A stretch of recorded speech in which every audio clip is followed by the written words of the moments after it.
Hi, my name is Mia. Welcome to Scrubs and Savings. Today we're going to do a mid-year money reset where we take a look at my progress towards my financial goals, my spending, saving, and investments so far, as well as taking a look at my net worth. So we're going to first start off with my progress towards my financial goals, which were to make $1,000 in extra income, make $15,000 in net income, max out my Roth IRA, and originally my brokerage account goal was to invest $5,000. So first, taking a look at my progress towards making $1,000 in extra income. In January, I made $94.79. In February, $28.84. March, $24.83. April was $601.79. May was $34.97, and June was $80.32.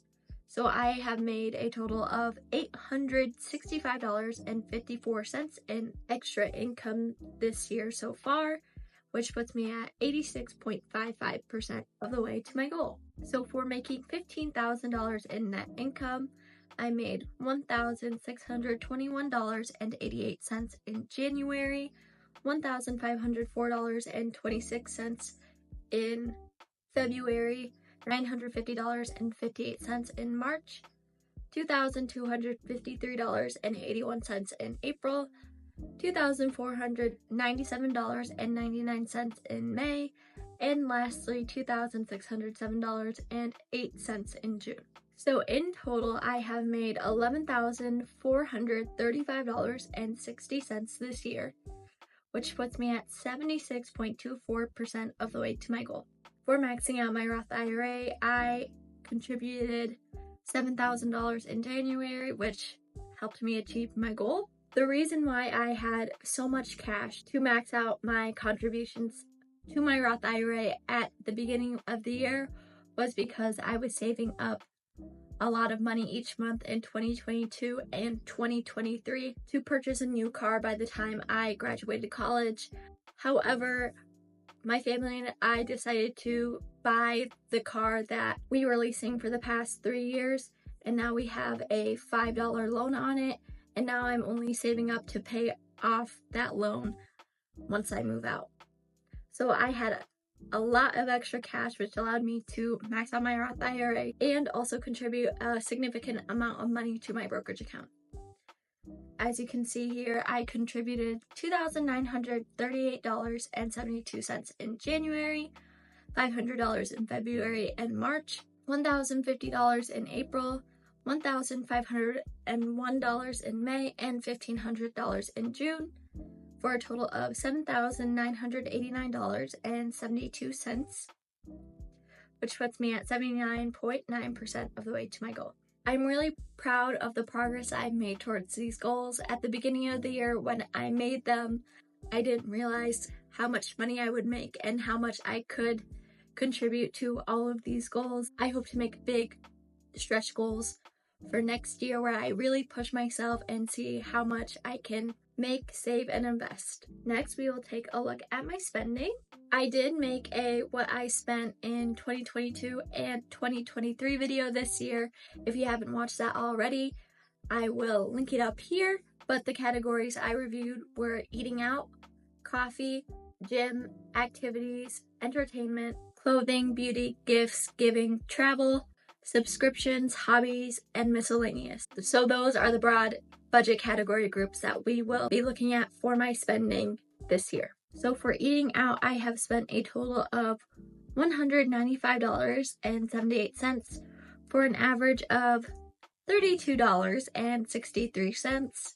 For coffee, I have spent a total of $19.08 for an average of $3.18. For the gym, I have spent a total of $164.93 for an average of $27.49.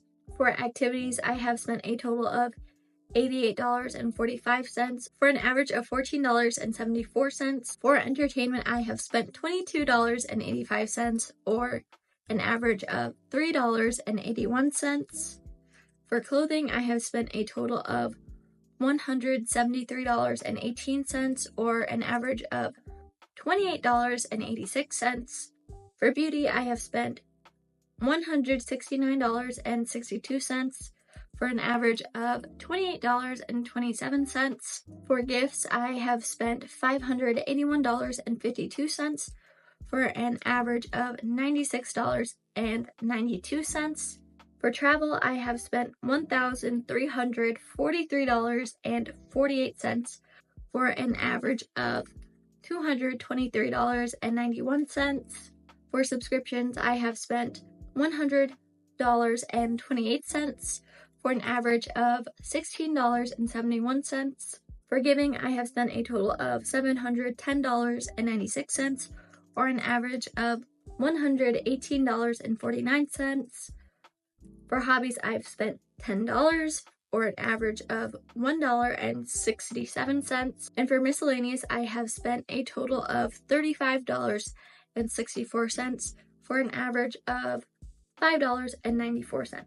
And when taking a look at my spending pie chart, I spent 37.2% on travel, 19.7% on giving, 16.1% on gifts, 5.4% on eating out, 4.8% on clothing, 4.7% on beauty, 4.6% on the gym, 2.8% on subscriptions, 1% on miscellaneous, 0.3% on hobbies, 0.5% on coffee, and 0.6% on entertainment. In my What I Spent video, I talked about the changes that I wanted to make in my spending for this year. After reflecting on what I spent in 2022 and 2023, I said that I wanted to align my spending with what I value, which is travel, giving, and gifts, as well as cut down spending on clothing. So far this year, I definitely feel like I've aligned my spending towards my values. And looking at the numbers, I spent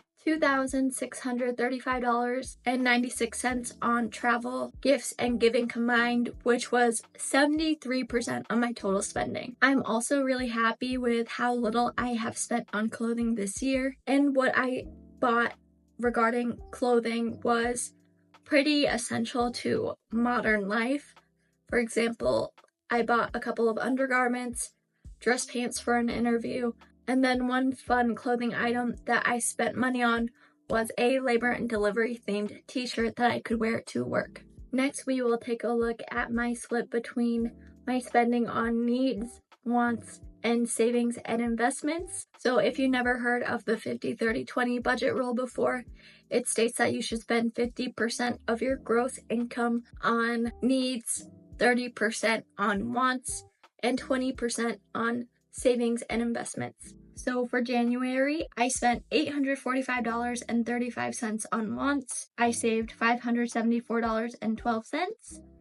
And then I invested $9,703.27. In February, I spent $675.52 on wants. I saved $626.67, and I invested $500. In March, I spent $541.21 on wants. I saved $441.80, and I invested $500. In April, I spent $652.22 on wants. I saved $745.59, and I invested $1,078. In May, I spent $619.88 on wants. I saved $853.34, and I invested $1,507. And lastly, in June, I spent $198.29 on wants. I saved $776.76, which is a very satisfying number, and I invested $1,505. So looking at this year so far, I have spent $3,532.47.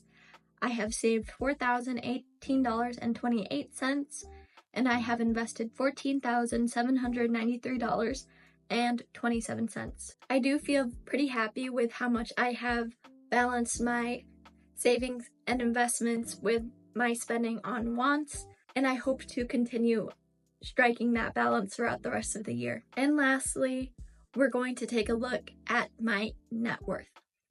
So at the end of June, I had $50.69 in my credit union checking and savings accounts, $822.57 in my Chase checking and savings accounts, $8,779.55 in my Ally High Yield Savings account, $734.60 in my Ally Money Market account, $13.78 in cash, and a couple of years ago I invested $2,500 for land in the Philippines with the rest of my family. Currently, I don't have a employer-sponsored retirement plan, so I have nothing in there. Obviously, I had $19,276.41 in my Roth IRA. I invested nothing since I maxed it out at the beginning of the year. $11,804.68 in my brokerage account, and $40.94 in my down payment fund. So my total assets on June 30th at 7:30 p.m. was $44,023.22, $10,401.19 in cash, $2,500 in physical assets, and $31,122.03 invested. And for my debt, I had $7.76 left on my Apple Card and $52.33 on my Chase Freedom Student Card. So I had a total of $60.09 in debt. So my total net worth at the end of June was $43,963.13. And now taking a look at the dashboard, my net worth increased by $2,374.51 from May. My total assets increased by $2,411.32, and I had a decrease in liabilities, and I guess an increase in liabilities because my total liabilities for the month of May was $23.28. For my assets, 70.7% is invested, 5.7% is in physical assets,